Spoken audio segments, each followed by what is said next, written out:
성경 말씀 출애굽기 25장 8절 9절 말씀입니다. 출애굽기 25장 8절 9절 말씀 우리가 한 목소리로 봉독합니다. 내가 그들 중에 거할 성소를 그들이 나를 위하여 짓되 무릇 내가 내게 보이는 모양대로 장막을 짓고 기구들도 그 모양을 따라 지을지니라. 아멘. 오늘 하나님의 성소라는 제목으로 하나님의 말씀을 우리가 함께 잠시 생각해 보기를 원합니다. 우리 가족이 인도에서 선교사로 지내면서 제일 처음에 살았던 곳은 히말라야 산맥의 어느 높은 산동네였습니다. 우리가 그곳에 도착했던 때는 2월 하순이었고요, 온 사방은 눈으로 하얗게 덮여 있었습니다. 보통 인도를 아주 더운 나라로 생각을 하시는데 인도가 상당히 큽니다. 그래서 어떤 한 부분은 히말라야 산맥에 접해 있습니다. 자, 우리가 살았던 집은 창문 한쪽으로는 절벽처럼 산 아래가 훤하게 보이는, 내려다 보이는 그런 곳이었어요. 그래서 경치만을 생각을 한다면 엄청나게 멋진 곳입니다. 그런데 문제는 그해 겨울이 참 특히 뼈를 깎는 듯하는 그런 추위가 계속되었고 집은 대단히 허술하게 지어졌다라는 데에 그 문제가 있었습니다. 벽은 그냥 10m였어요. 얇은. 그래서 바깥 기온이나 내부 기온이나 거의 차이가 없습니다. 그리고 창문과 벽 사이에는 빈틈이 많아서 바깥에서 쌩쌩 부는 그 차가운 바람이 그대로 방 안까지 파고 들어왔습니다. 집안은 어디를 가나 입김이 나고 싸늘했어요. 그리고 바람이 불었습니다. 그래서 여기서 우리가 생활을 하는 것이 여간 어려운 일이 아니었어요. 뒤돌아보면 여러분, 에스키모들이 사는 이글루가 어쩌면 우리가 살았던 집보다 더 따뜻했을 것 같아요. 우리 온 가족은 미국에서 가져왔던 딱 하나 오리털 이불 하나, 그거 덮고 한 침대에서 우리 온 가족이 다 잤습니다. 물론 옷도 겹겹이 껴입고 잤죠. 양말도 막 2개씩 3개씩 껴서 신었습니다. 낮에도 너무너무 추워서 아무것도 하지 못하고 처음에는 이불을 덮고 아이들과 함께 침대에 앉아서 그렇게 많은 시간을 보냈습니다. 식사 시간이 되면 얼른 밥을 지어서 싸늘한 방에 들어와서 이불 속에서 먹기도 했습니다. 미국과 같은 선진국에 사는 사람들이 문명이 조금 뒤떨어진 그런 곳에 가서 생활을 하면 어느 정도의 희생이 요구되는 법입니다. 저는 가끔 하나님의 아들이신 예수님께서 하늘의 영광을 버리시고 이 세상에 오셨을 때에 그것이 그분에게는 얼마나 큰 희생을 동반하는 일이었을까, 이걸 상상을 해봅니다. 육신상의 불편이나 인간 문화의 어떤 미개함에 대한 어려움은 접어두고 예수님의 그 영적인 고통과 희생에 대해서 생각을 해보게 되는 겁니다. 죄가 전혀 없으신 주님께서 그야말로 죄를 밤낮으로 먹고 마시는 인간들 틈에 사시면서 인간의 부패한 것을 보고 매일 또 경험하시는 것, 너무나 힘겨운 일이었음이 분명합니다. 그래서 저는 상상력을 동원해서 예수님과 우리를 한번 비교를 해봤어요. 하나님과 우리는 어떤 정도의 차이가 있을까? 예수님이 인간 세상에 오셔서 생활하셨던 것은 최소한 사람이 돼지 시궁창에 들어가서 지독하게 냄새가 나는 돼지들과 함께 사는 것 정도는 되지 않을까? 저는 그렇게 생각을 해봅니다. 이런 엄청난 희생, 영적인 희생을 마다하지 않으시고 주님은 우리 추한 죄인들에게 다가오셨고 우리와 함께 지내시며 우리를 사랑해 주신 것입니다. 출애굽기서를 읽어 내려가면서 우리는 이런 하나님의 희생적인 배려가 구약 성경에도 나타나 있음을 발견하게 됩니다. 거룩하신 하나님은 죄악된 이스라엘 백성 가운데 자신의 자리를 마련하시고 그들과 함께 거하기로 결정을 하셨던 것입니다. 하나님은 자신의 처소로서 큰 장막을 하나 세우라고 모세에게 말씀하셨어요. 이렇게 하나님은 회막에 거하시면서 이스라엘 백성들과 함께 있기를 원하셨고 또한 이스라엘 백성들이 자기에게 다가올 수 있도록 길을 열어주셨던 것입니다. 오늘 말씀을 통해서 우리는 회막에 관한 기본적인 내용을 한번 살펴보고 또 하나님의 성소와 관련된 몇 가지 물건들에 대해서 생각해보는 시간을 가지기를 원합니다. 그리고 이 물건들이 우리에게 교훈해주는 영적인 의미를 함께 묵상하면서 하나님을 믿는 우리가 어떤 마음 자세로 주님을 따르며 섬겨야 하는지를 함께 발견해 보기를 원합니다. 1번 함께 읽어볼까요? 하나님의 임재. 우리가 읽고 있는 성경 출애굽기는 회막에 대하여 많은 지면을 할애하고 있습니다. 출애굽기 25장부터 31장까지는 모세가 시내산 위에 올라가서 회막을 어떻게 지어야 하는지에 대하여 하나님으로부터 받은 그 명령을 상세하게 기록해 둔 것입니다. 모세는 40일 동안 하나님의 능력으로 아무것도 먹지도 않고 마시지도 않고서 회막에 대한 계시를 직접 하나님으로부터 받고 내려왔습니다. 자, 그리고는 출애굽기 35장부터 마지막 40장까지는 또다시 회막에 관한 내용입니다. 여기서는 모세가 어떻게 하나님의 말씀 그대로 회막을 만들었는지에 대해서 6장에 걸쳐서 자세하게 설명이 되어 있어요. 자, 그러니까 여러분, 회막에 대한 내용이 출애굽기에는 13장에 걸쳐서 다루어졌다라는 계산이죠. 이 말은 하나님께서 회막을 굉장히 중요하게 여기셨다라는 결론으로 이어질 수밖에 없어요. 출애굽기의 3분의 1이 회막에 관한 이야기입니다. 우리 중 대부분의 사람들은 출애굽기의 이 부분을 읽다가 너무나 이해도 안 가고 너무나 따분해서 그냥 포기하거나 아니면 그래도 읽어야 되니까 대충 읽고 넘어갔던 경험이 분명히 있을 겁니다. 저도 그런 경험이 있어요. 목사지만. 표면적으로 본다면 현대를 사는 우리가 더 이상 현실적으로 접하지 않는 정말 동떨어진 이야기이기 때문에 그런 반응을 가지게 되는 거죠. 하지만 하나님께서 13장이나 걸쳐서 길고도 아주 상세하게 무엇에 대하여 말씀하셨다면 그 안에는 참으로 중요한 가르침이 분명히 있는 것입니다. 먼저 회막이라는 말은 만남의 장막이라는 뜻입니다. 회의 그리고 집회, 그런 게 만나는 거죠. 만남의 장막입니다. 회막. 영어로는 tent of meeting이라고 하죠. 하나님은 회막에서 옛날 이스라엘 백성들을 만나 주셨습니다. 성소라는 것은 이 회막의 다른 이름입니다. 자, 회막의 중요성을 이해하기 위해서 우리는 먼저 에덴 동산을 잠시 생각해 보아야 합니다. 하나님은 이 세상을 자신이 보기에도 아름답게 만드시고는 그 안에 에덴 동산을 지으시고 사람을 그 안에 창조하여 두셨습니다. 아직 이 세상에 죄가 개입되기 전이었고 이때 인간은 하나님과 아무런 거리감이 없이 완전한 친밀함의 그 관계를 누렸습니다. 그런데 이 아름다운 그림 속에 사탄이 등장하죠. 그리고는 인간은 죄를 짓고 타락하게 됩니다. 하나님은 사람들을 에덴 동산에서 쫓아내시고 천사들을 세워서 아무도 하나님이 계신 곳으로 넘어올 수 없도록 하셨습니다. 거룩하신 하나님과 죄악된 인간 사이에는 이렇게 좁혀질 수 없는 깊고도 거대한 골이 생겨버렸기 때문입니다. 그런데 출애굽기에서 하나님께서는 다시 한번 인간 세상에 오셔서 사람들과 함께 지내시고자 하셨던 겁니다. 회막의 가장 중요한 목적이 바로 여기에 있었습니다. 하나님과 사람이 만나는 장소가 바로 이 회막이었어요. 출애굽기 25장 8절 오늘 본문 말씀 함께 잠시 읽겠습니다. 내가 그들 중에 거할 성소를 그들이 나를 위하여 짓도록 하라라고 합니다. 자, 하나님은 이스라엘 민족을 통하여서 다시금 인간과 함께 이 친밀한 관계를 쌓기를 원하셨어요.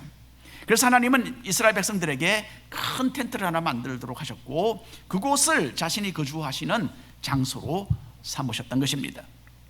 하나님께서 사는 곳이라는 의미에서 회막을 성소라고 부릅니다. 자, 그렇다고 해서 우리는 하나님이 사람처럼 어떤 지내실 집이 필요하다 그런 제한된 존재로 절대로 오해하지 말아야 합니다. 하나님은 창조주십니다. 우주 어느 곳이나 계시며 모든 시간과 공간을 완전히 초월해서 존재하시는 분이세요. 그래서 하나님께서 자신의 거할 처소를 만들라고 하신 것은 우리 인간이 이해할 수 있도록 그렇게 배려를 해주신 겁니다. 모세가 세운 회막이 하나님께서 거주하시는 장소가 되었다라는 이 말은 다만 하나님의 임재가 그곳에 함께 했다라는 뜻입니다. 자, 그래서 임재라는 말을 우리가 가끔 하는데 임재라는 말은 하나님의 그 영광스러운 어떤 그림자와 같다라고 생각해 볼 수 있습니다. 여러분, 사람마다 그림자가 있잖아요. 그림자. 이 그림자는 그 사람의 외형적인 형태를 대략 반영을 합니다. 하지만 실제 그 사람과는 무한한 차이가 있는 거죠. 여러분, 만약에 제가 여러분 앞에 가서 여러분 그림자를 보고 안녕하십니까? 그럼 여러분 저를 미친 사람으로 생각할 겁니다. 그 여러분의 그림자와 저는 이게 악수를 할 수가 없습니다. 그렇죠? 대화를 할 수가 없어요. 하지만 어떤 여러분의 어떤 형태를 조금이나마 비춰주는 것이죠. 하나님의 임재를 그렇게 생각하시면 좋을 것 같습니다. 이와 같이 하나님의 임재도 하나님의 그 어떤 제한된 한 부분이 표현이 되어서 우리 인간에게 경험되는 것을 가리킵니다. 1990년대 중반에 한 번은 저희 아내가 아이들을 데리고 뉴욕 처갓집에 가서 몇 주를 지내야만 하는 그런 때가 있었어요. 저희들이 싸워서 그런 게 아니고 그런 적이 있었습니다. 자, 그때는 제 아들 바울이가 3살 정도 되었을 때인데 저는 바울이가 저를 잊어버릴까 염려가 되는 거예요. 지금 같으면 영상으로 전화를 하면 되겠죠. 그런데 그때는 그렇지 못했습니다. 그래서 저는 비디오 카메라를 꺼냈어요. 그리고 제 모습을 촬영을 해서 카세트 테이프를 뉴욕에 보냈습니다. 저희 아내가 비디오를 탁 켜니까 저의 모습이 나왔겠죠. 그러면 제가 바울아 이리 와, 바울아 이리 와 그렇게 이제 부르는 장면이 있었던 거예요. 그때 바울이는 아빠 그러면서 막 TV 속으로 막 들어가려고 했다고 합니다. 나중에 저희 처가 그렇게 이야기를 하더라고요. TV 속에 들어가려고, 그게 전줄 알고 그렇게 했습니다. TV 속의 저의 모습은 실제로 제가 아니었죠. 저의 어떻게 보면 상당히 세련된 임재였을 뿐이었습니다. 이와 비슷하게 하나님께서도 회막을 통하여서 자신의 임재가 이스라엘 백성과 함께 하도록 하셨어요. 회막을 통하여서 이스라엘 백성들은 부분적으로나마 하나님을 만나고 경험할 수 있었던 것입니다. 자, 그럼 왜 하나님은 그냥 나타나시지 이렇게 뭐 임재 이런 걸로 간접적으로 이스라엘 백성을 만나 주셨을까? 이런 질문이 생깁니다. 그렇죠? 문제는 우리 인간에게 있습니다. 죄인된 인간이 실제적으로 하나님을 대면하면 큰일 납니다. 인간은 죽을 수밖에 없어요. 이게 문제입니다. 하나님의 그 무한하신 거룩하심과 그 상상을 초월하는 그 영광 때문에 그 앞에 다가가서 살아남을 인간이 없는 것입니다. 여러분, 활활 타는 태양이 있죠. 그 태양의 열기에 가까이 다가가서 견뎌낼 물질이 있겠습니까? 없습니다. 이것과 마찬가지입니다. 하나님은 회막에서 죄인된 인간이라도 주의하고 하나님의 명령을 잘 따르면 죽지 않을 정도로 자신의 능력과 영광을 제한해서 임재하여 나타나 주셨습니다. 그래서 회막에서 섬기는 제사장을 통해서 이스라엘 백성들을 만나 주시고 그들과 소통함으로써 화목한 관계를 회복하기 시작하셨던 것입니다. 여러분, 이것은 하나님께서 베푸신 무한한 배려였고 우리 인간에게는 말할 수 없이 큰 은혜요 축복이었습니다. 인간이 에덴 동산에서 상실했던 그 하나님과의 화목한 관계를 회복하기 위해서 먼저 우리에게 다가와 주신 하나님의 크나크신 그 사랑에 감사드리시기를 바랍니다.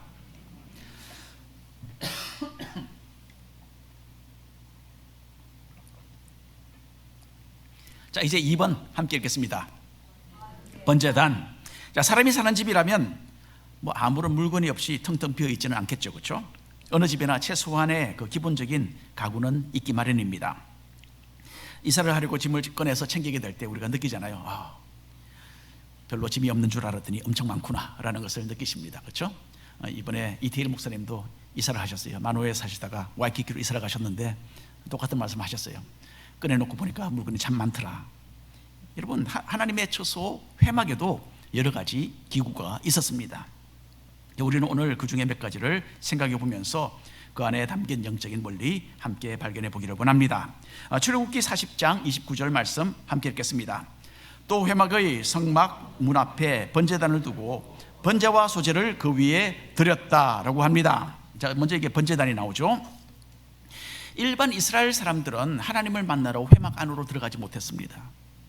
회막 그 자체가 너무나 거룩했기 때문에 제사장들만 들어갔습니다. 일반 백성들은 회막 문 앞에까지 갈 수 있었어요.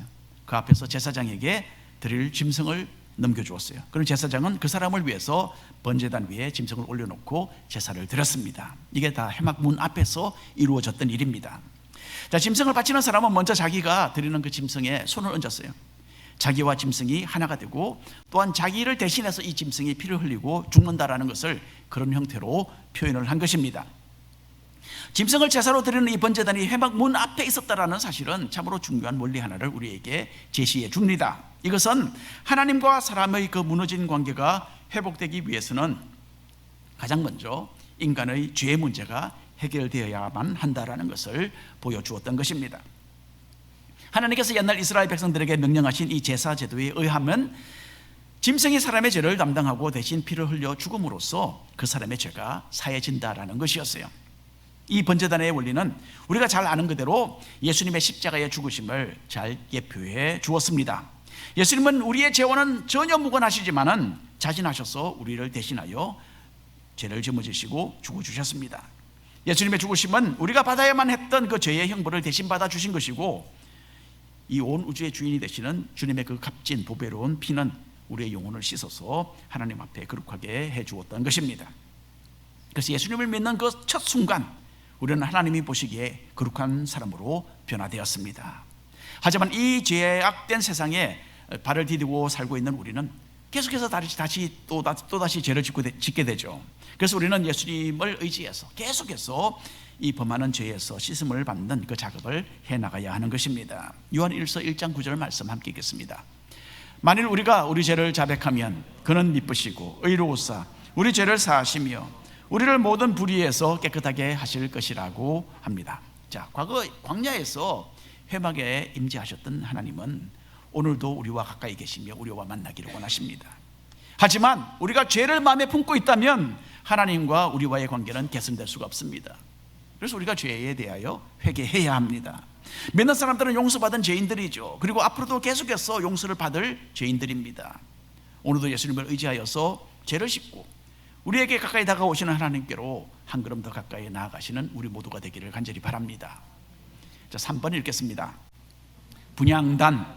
자, 번제단을 지나서 회막의 입구를 통과해서 들어가면 이제 회막 안으로 들어가는 거죠. 공간이 나옵니다. 이곳을 성소라고 합니다. 하나님께서 거주하시는 거룩한 장소라는 뜻입니다. 제사장들은 이곳에서 각종 예식을 거행했습니다. 성소의 가장 안쪽에는 무엇이 있었느냐면 제사장들이 분향단에서 향을 태워서 하나님께 올려드리는 그런 장소가 있었어요. 출애굽기 30장 7절 8절 함께 읽겠습니다. 아론이 아침마다 그 위에 향기로운 향을 사르되 등불을 손질할 때에 살을 찌며 또 저녁 때 등불을 켤 때에 살을 찌니 이 향은 너희가 대대로 여호와 앞에 끊지 못할 것이다 라고 합니다. 자, 향을 태워서 하나님께 드리는 이 예식, 이것은 성소와 지성소를 구분하는 휘장 앞에 있는 분향단에서 이루어졌습니다. 자, 하나님의 휘장 안에 들어가면 그곳이 두 개로 나누어져 있습니다. 처음에 첫 부분은 성소입니다. 그 다음에는 지성소입니다. 그 지성소는 가장 거룩한 곳이라는 뜻이죠, 그렇죠? 자, 그래서 제사장들은 이 지성소 바로 앞에서 아침 저녁으로 끊임없이 이 일을 행하도록 그렇게 하나님으로부터 명령을 받았습니다. 하나님께 분향했던 이 예식은 요한계시록을 우리가 참고해 보면 그 의미를 아주 쉽게 발견할 수 있습니다. 요한계시록 8장 3절 4절 함께 읽겠습니다. 또 다른 천사가 와서 제단 곁에 서서 금향료를 가지고 많은 향을 받았으니 이는 모든 성도의 기도와 합하여 보좌 앞 금제단에 드리고자 함이라. 향연이 성도의 기도와 함께 천사의 손으로부터 하나님 앞으로 올라갔다라고 합니다. 여러분, 그래서 여기에 이 요한계시록 보면 하나님께서 하늘에 있는 천국의 그 보좌에 앉아 계십니다. 그 바로 앞에 무엇이 있습니까? 향로가 있습니다. 그 향을 거기서 태워드렸다는데, 여기 보니까 천사들이 성도의 기도를 가지고서 이 향연이 함께 기도와 함께 하나님께로 올라가도록 그렇게 했다라고 합니다. 정확하게 어떤 그림인지는 뭐 잘 그릴 수가 없지만은 하여간에 요한계시록에서 그렇게 이야기를 합니다. 여러분, 제사장들이 분향단에서 그 옛날에 아침 저녁으로 드렸던 이 향을 태우는 예식은 그냥 매일 그냥 해야 되는 그런 일이 아니었던 거예요. 이건 성도의 기도를 가리키고 있었어요. 기도를 통해서 우리는 살아계신 하나님과 대화를 나누고 친밀한 관계를 가질 수가 있는 것입니다. 기도는 마치 전기 스위치와 같습니다. 스위치를 켜면 어떻게 됩니까? 우리 예배실이 환하게 밝아지죠, 그렇죠? 그리고 음악 소리가 나고 여러분도 이 마이크 소리로 인해서 제 목소리를 듣게 되십니다. 전기가 하는 거죠. 스위치가 하는 겁니다. 또 집에서 스위치를 켜면 냉장고와 같은 가전제품이 작동을 하기 시작합니다. 성도의 기도를 통해서 우리는 빛 대신 하나님께 다가가며 하나님을 높이고 영광을 돌립니다. 그리고 기도를 통해서 참으로 힘차게 이 세상을 이기며 살아가는 하나님의 능력을 우리는 힘입게 되는 것입니다. 기도는 개인적으로 어디서나 할 수 있습니다. 하지만 일상생활 속에서 기도하는 것이 어려운 분들에게는 새벽 예배가 기도가 참 도움이 됩니다. 새벽에 교회로 나오는 것은요, 기도에 집중할 수 있는 기회를 스스로에게 제공하는 것입니다. 특별히 기도해야 되겠다라는 마음은 간절한데 기도가 잘 되지 않잖아요. 그런 분들은 새벽도 아니죠. 우리 교회는 6시 15분이니까 조금 이른 아침에 교회로 오셔서 기도로 하나님께 더욱더 가까이 나아가시기를 권해드리고 싶습니다. 자, 1부 예배 때는 아멘 했는데 2부 예배 때는 아멘이 없어요. 참, 1부와 2부가 이렇게 차이가 나서 되겠습니까, 여러분? 네, 다시 한번. 새벽 6시 15분에 교회로 오셔서 기도를 하나님께 더욱더 가까이 나아가시기를 권해드리고 싶습니다. 다 오세요, 그러면. 자, 4분입니다. 함께 읽겠습니다. 언약궤. 자, 이제 마지막으로 살펴볼 언약궤는 하나님의 처소인 회막에서 가장 중요한 기구입니다. 언약궤를 위해서 이 회막이 세워졌다 해도 과언이 아닙니다, 여러분. 이미 말씀드린 대로 회막은 두 부분으로 나눠져 있었습니다. 성소와 지성소입니다.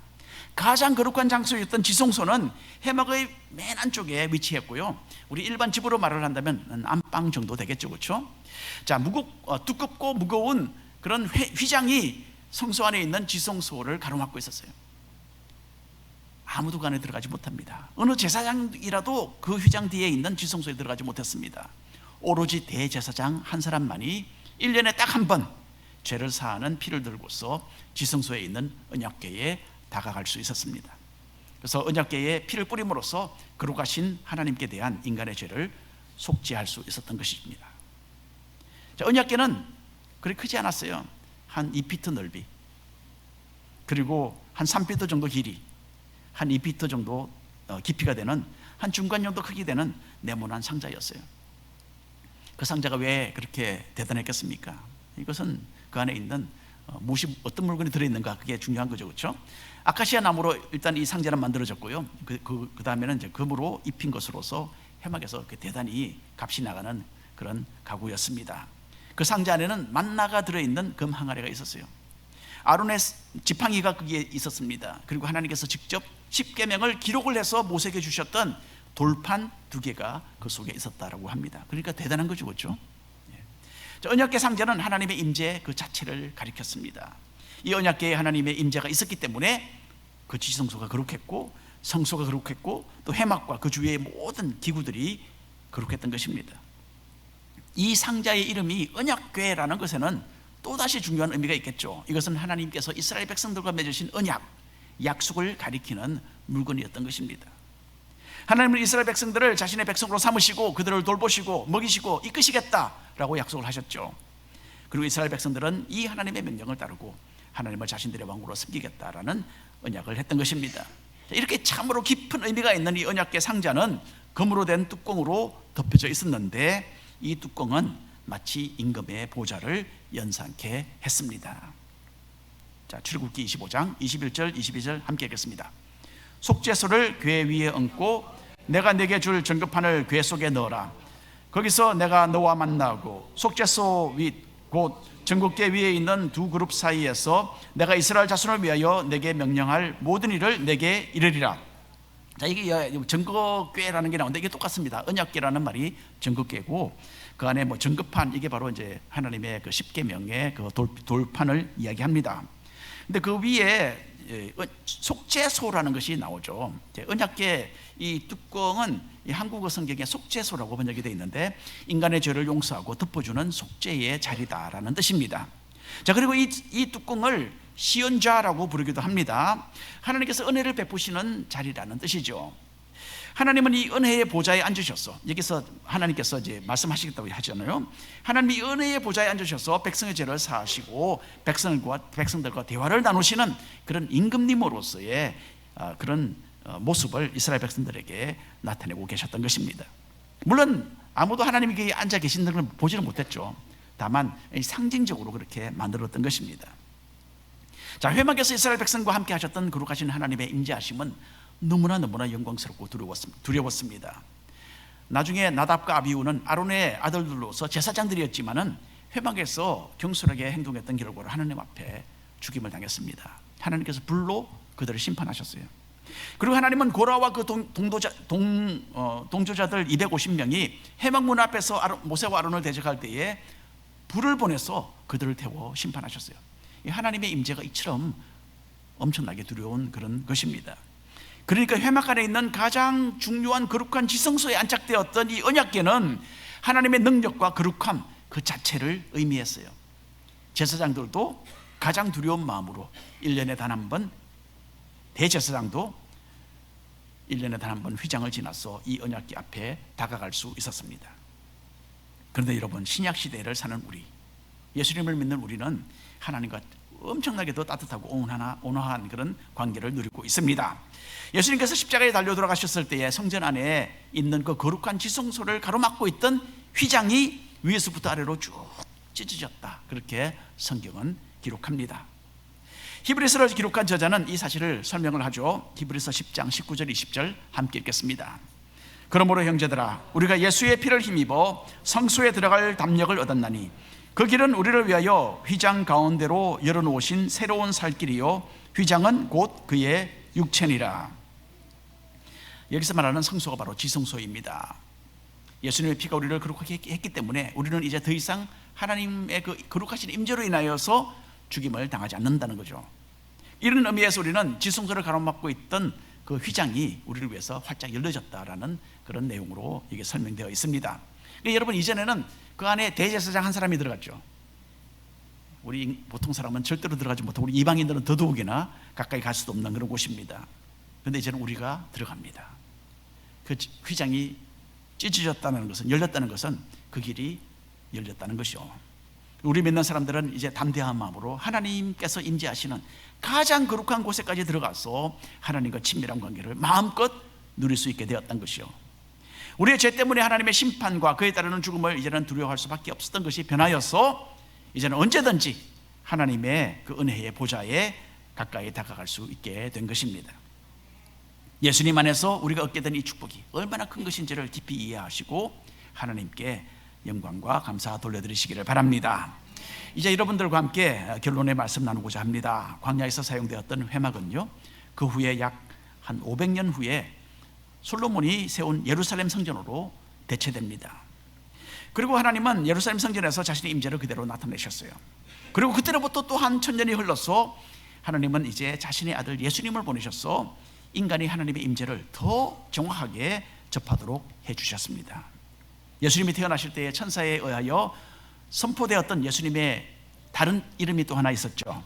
바로 임마누엘이라는 이름입니다. 임마누엘이라는 예수님의 이름은 우리와 함께 하시는 하나님, 우리와 함께 거하시는 하나님이라는 뜻입니다. 회막에서 자신의 임재하심으로 이스라엘 민족과 함께 하셨던 하나님은 예수님을 통하여서 직접 우리를 찾아오셨고 우리와 함께 지내셨던 것입니다. 요한복음 1장 14절 함께 읽겠습니다. 말씀이 육신이 되어 우리 가운데 거하심에 우리가 그의 영광을 보니 아버지의 독생자의 영광이요 은혜와 진리가 충만하더라. 아멘. 이 구절은 예수님이 인간이 되셔서 이 세상에 오셨다라는 내용입니다. 그런데 우리 가운데 거하셨다라는 이 말은 문자적으로 우리 가운데 텐트를 치셨다, 장막을 치셨다라는 뜻입니다. 구약 성경에서 임시적으로 사용되었던 회막을 예수님은 자신의 육신으로 완성시키시고 사람들과 함께 지내시면서 하나님과 인간의 관계를 화목하게 해주신 것입니다. 하나님과 인간의 관계가 완성되는 이 장면이 요한계시록에 나옵니다. 여러분, 옛날 이스라엘 백성들 가운데 하나님께서 장막을 세우시고 그들을 자기의 백성으로 삼으시고 그들과 함께 임재하여 계셨던 것이 하늘나라에서는 완전히 새로운 모습으로서 완성되는 것입니다. 요한계시록 21장 3절 4절 말씀입니다. 함께 읽겠습니다. 내가 들으니 보좌에서 큰 음성이 나서 이르되 보라, 하나님의 장막이 사람들과 함께 있음에 하나님이 그들과 함께 계시리니 그들은 하나님의 백성이 되고 하나님은 친히 그들과 함께 계셔서 모든 눈물을 그 눈에서 닦아주시니 다시는 사망이 없고 애통하는 것이나 곡하는 것이나 아픈 것이 다시 있지 아니하리니 처음 것들이 다 지나갔음이로라. 아멘.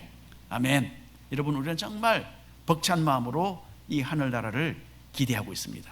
그렇죠? 하늘나라에서는 더 이상 옛날의 그 혐악이 필요하지 않습니다. 거룩하신 하나님과 직접 대면해도 죽지 않도록 예수님의 피가 우리를 완전하게 씻으셨기 때문입니다. 그 때문에 에덴 동산에서 있었던 범죄로 인해서 인간이 경험해야만 했던 눈물과 슬픔과 질병과 죽음은 하늘나라에서는 더 이상 존재하지 않는 것입니다. 범죄하기 전의 아담과 하와처럼 우리는 하늘나라에서 하나님과 함께 동행하며 영혼의 완전한 만족 가운데 생활하게 될 것을 믿습니다.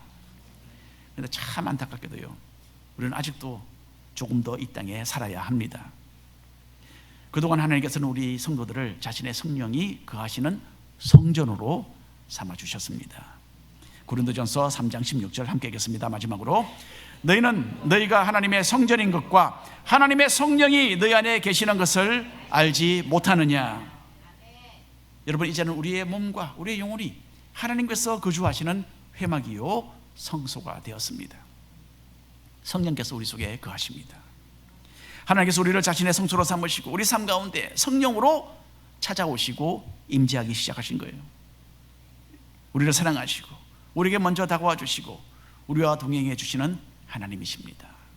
이 하나님이심을 기억하고 말씀과 기도 가운데 더욱더 거룩한 모습으로 살기를 추구하는 하나님의 진정한 백성들이 되시기를 축원합니다.